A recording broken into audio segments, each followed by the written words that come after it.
So what are your names? Ann Banks. Karen Orozco Gutierrez. And where are you both from? I'm from New York. And I'm from Iowa. From Iowa. And what brought you here together today? How do you know one another?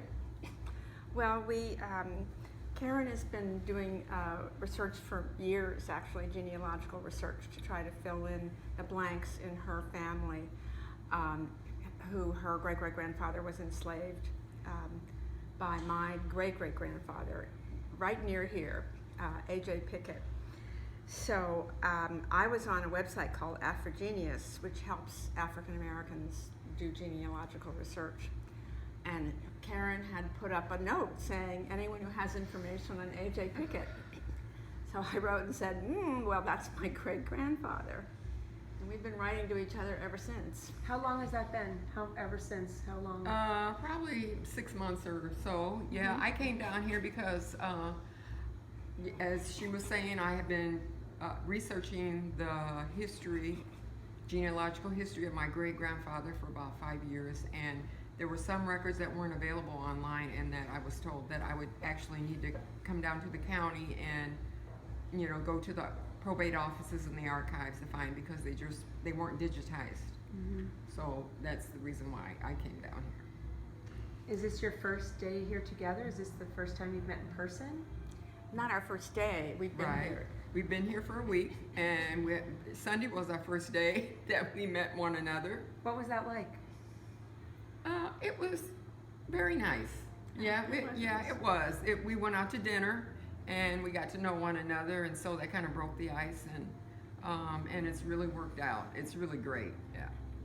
Because the record that I did find for I had no idea what I was going to find down here, but the one that I did find was buried in probate office, and I don't believe I would have found it without her.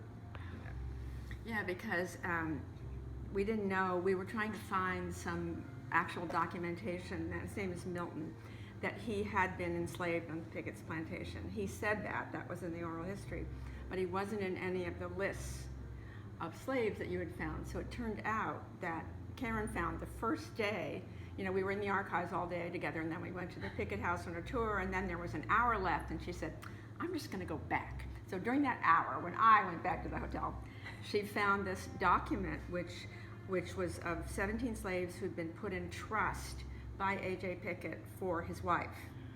So, and Milton was at that time too. He was kidnapped with his family. 2 years old. Your great-grandfather's Milton. Right.